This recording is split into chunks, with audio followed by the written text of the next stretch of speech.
Hello, everyone. Welcome back to the Kalopsia podcast. I'm your host, Sydney, and I'm so glad that you guys have come and joined us today on this week's episode of the pod, where we keep our head in the clouds and think about things we might not be used to thinking about and just discuss topics, and sometimes along the way we find beauty where we might least expect it. But this week's topic is a little bit more serious.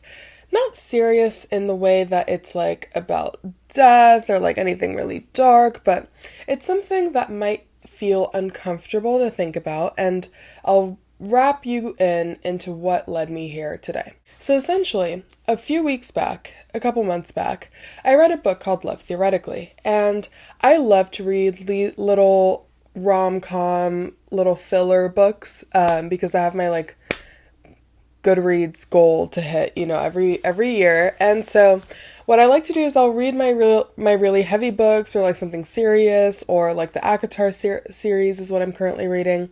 But I've got to have a little sprinkle in the mix to keep things fun. But in this book, right, the main girl, Elsie, I believe her name was, and I've talked about it on the pod before, so this might sound familiar. But essentially, Elsie's biggest problem is that she was so wrapped up in people-pleasing from a very young age, right?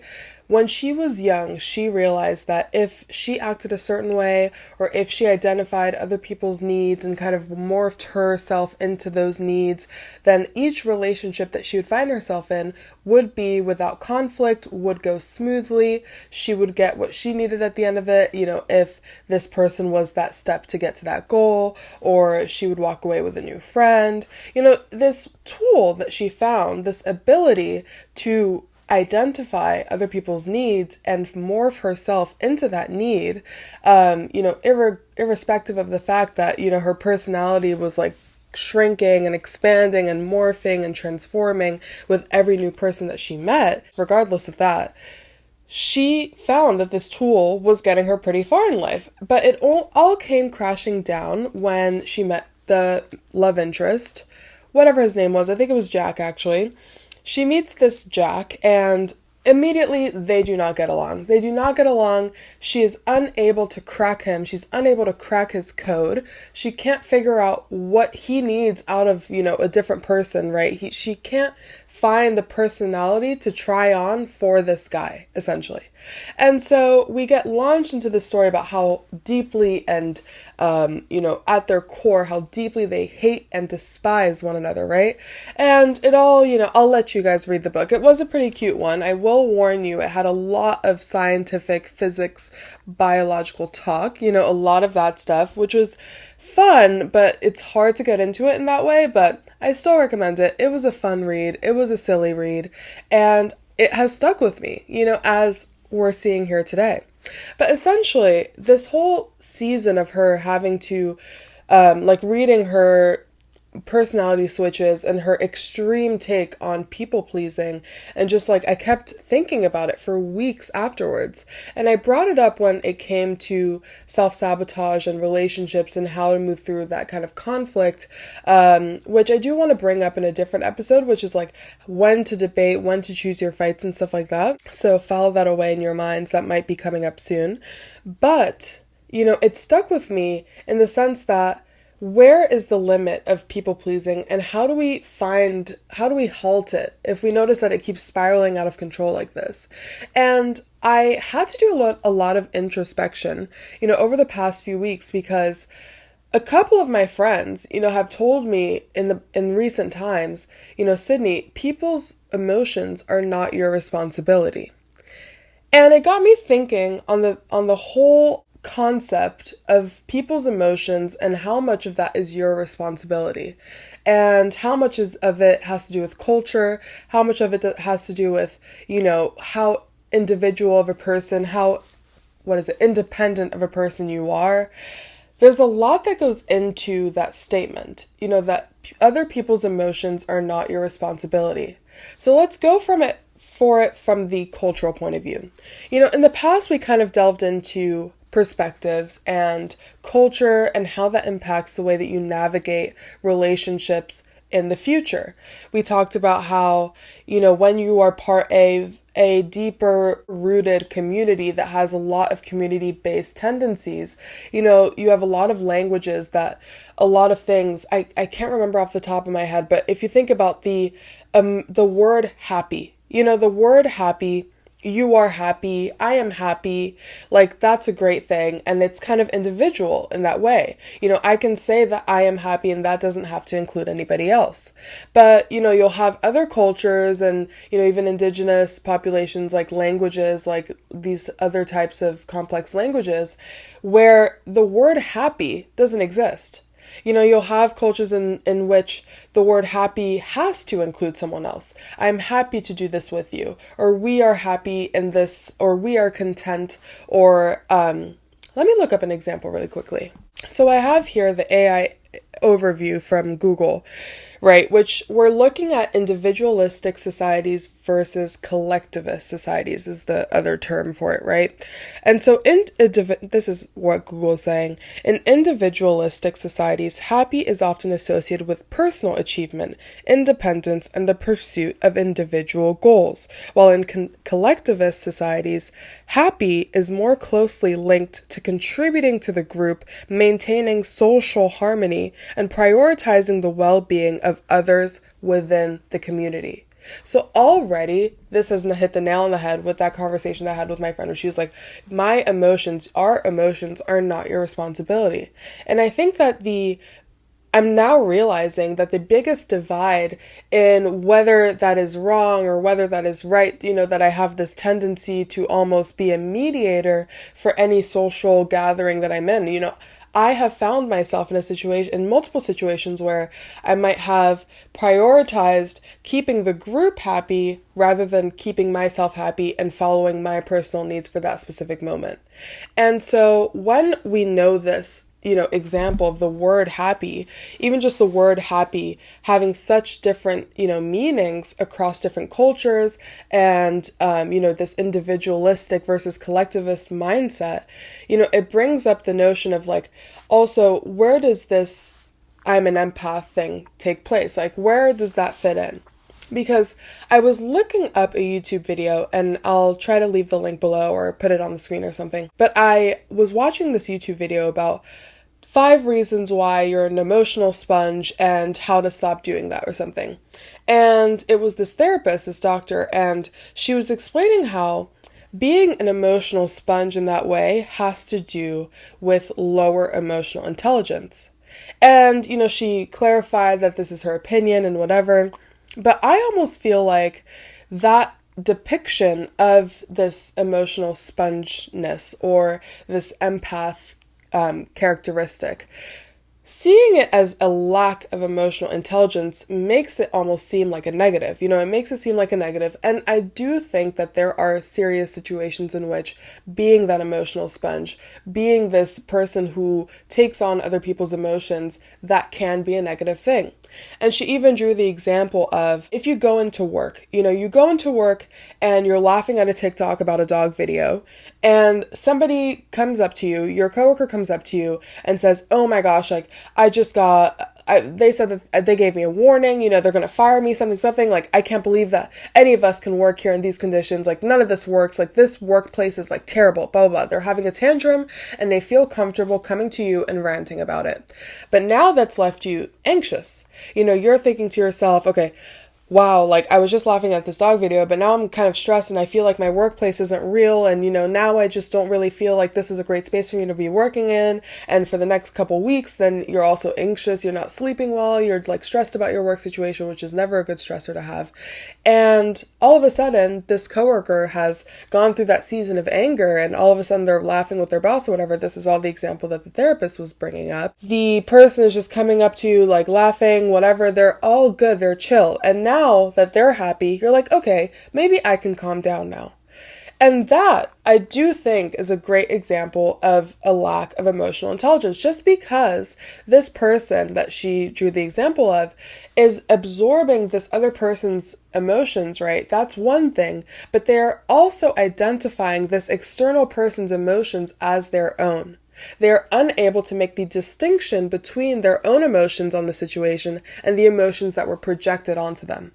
And the reason why this therapist was explaining was that a lot of the time, if you find that you have a vague opinion about something, or if you're not sure how you feel, so you just kind of go with the flow, you're like, I'm just not I'm feeling bad, but I don't know if it's anxiety, I don't know if it's anger, I don't know if it's distress, like, I don't know if it's any of these different types of bad, but I just know that I'm kind of feeling bad right now. So the second that somebody comes up to you with a strong opinion, a strong position, and a strong emotional position, then this type of person who might have a less developed, emotional intelligence is going to absorb and take on these external emotions and confuse them for their own.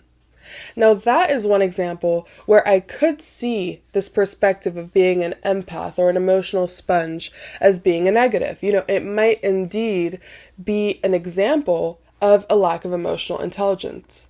Now, if we're looking at it from the more cultural distinction, when you're in this individualistic society versus this collectivist society, and you have this example of happiness being rather viewed for your personal achievements or your personal emotional standing, or whether that happiness also depends on the healthiness and the happiness within your community and those around you. Now, I grew up in New York. I'm from New York. I'm now living in Boston. I'm in America. This is the Western world, and it is an individualistic society. So when you're looking at my actions and I'm really laying myself bare here for this episode, but if you're putting yourself in that lens, you're looking at it through the lens of the individualistic society, it does appear to be a problem for me to try to focus on keeping the, playing field happy. It does appear to be like an issue, maybe I am not focusing enough on myself, or am I just stressing myself out with everybody else's emotions? There is a distinction there, because I don't think that being a lower emotional intelligence level does also go with being an emotional sponge and also confusing other people's emotions for your own. I think that you can be a sponge and not confuse other people's emotions for your own. And one of the comments in that video really stuck with me, which was my therapist is telling me to try to be a filter rather than a sponge. Because a sponge, unless you wring it out, it's withholding, it's maintaining every emotion that's come through it. It's taking it all in, and until it's wrung out, it's inside of you, and you are carrying those emotions with you throughout your day.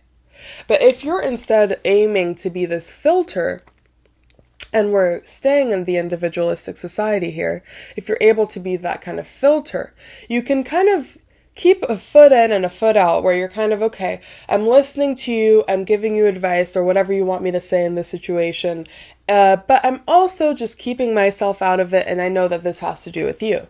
And I think that that's a great thing. I think that's the ideal, route when it comes to navigating not only your emotions but others, is to be that kind of filter. Because not only is being an emotional filter good for your ability to distinguish other people's emotions and your own, but at the same time, it's giving you more time to reflect on how you're feeling. Like we said before, this person with less emotional intelligence, stepping back and saying to themselves, okay, after this, rant that my coworker came and told me about, I'm feeling bad. I'm feeling bad right now, but are you feeling distrustful? Are you feeling angry? Are you feeling sad? Are you feeling anxious? What type of bad is it that is consuming you?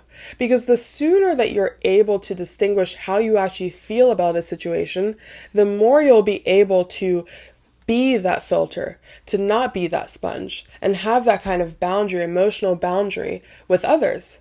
And I definitely do think that this is something even I have to work with. I went into work the other day, and this kid came in to visit one of my coworkers' sons, and He came in and he saw one of my coworkers. He was like so happy to see him. He started crying. He literally started crying. And all of a sudden, boop, I was crying too. And I'm like, oh my goodness, like what's happening? Like that, I do. And I do consider myself an emotionally intelligent person. But, it's okay to also like have these kind of moments where we're kind of leaning into that kind of collectivist society, culture, frame of mind. I don't think it's necessarily bad to be the sponge. I think it's only bad once you see it has an effect on you. But I think that this conversation is really interesting, especially with I'm an empath, that kind of like phrase surfing the internet. What does that really mean? Does that mean that you are that emotional sponge? Or does it mean that your filter, you have a great filter? Like, what does that really mean? Because these are popularized terms that we don't really have the research behind it. It came about with research coming behind it. But now with this popularized term, it's just kind of floating across social media, and it's like we've gotten all confused about what emotional intelligence really is and how to find when you might have been slipping behind. But what's important to remember is that there are no pure individualistic societies, as there are no pure collectivist societies. Even in the US, you're going to find these collectivist type of mindsets. And I almost feel as though this latter type of mindset could be more beneficial for our community-based, activities and our community wellness. And that is almost obvious when you think about how happiness has to include general happiness within your community and those that surround you. So when my friend told me that other people's emotions are not my responsibility, it hit me because I was thinking to myself, are they or aren't they? I was really thinking to myself, I was like, okay, other people's emotions are not my responsibility. But that's the case where you have to choose either to be the filter or the sponge. Because at the same time, you can't go through life, your entire life, being a filter. I don't think that there's any sort of, extreme emotion that can come from that. And whether or not you crave to feel extreme emotion, I think that humans as a species crave that. I was listening to one of the big things I'm listening to right now, if you guys didn't know, is I found the Sex and the City podcast that came out. And I'm obsessed with the show. Me and my roommates are on season 5. We're making our way through. We're almost done. Second to last season. It's devastating. But I've got this podcast that I can always come back to as well. But they're going through, it's basically a psychoanalysis or also a literary analysis of not only the books, but also the series. And they just go in depth about, all of the different relationships they go through and all of the choices that the producers made and that the writers made when it comes to portraying the friendship of these 4 women. And I bring this up because the writers were talking about how, and the hosts are Dolly Alderton and this other screenwriter or something, this Irish woman. I'm not completely sure about her background, right? But one of them was like a screenwriter, worked with a team of like writing. And during this podcast, they were talking about how, why doesn't she leave big? Why can't she leave it behind? Why can't they talk about something else? There is a scene in season 2, I think it's episode 4 or something. Honestly, I was on my run. I listened to it while I run. So all the details are kind of, it's better this way so I can rewatch, but I'm getting off topic now. They were talking about how in the scene, at a certain point, they almost break the fourth wall, the four of the girls, right? They are talking to themselves and they're like, we are 4 very interesting women. Why can't we seem to talk about anything else? Why can't we talk about something else that's really interesting?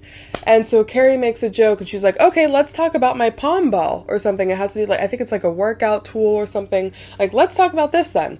And there's this piece of silence. There's this little bit of silence after she says that.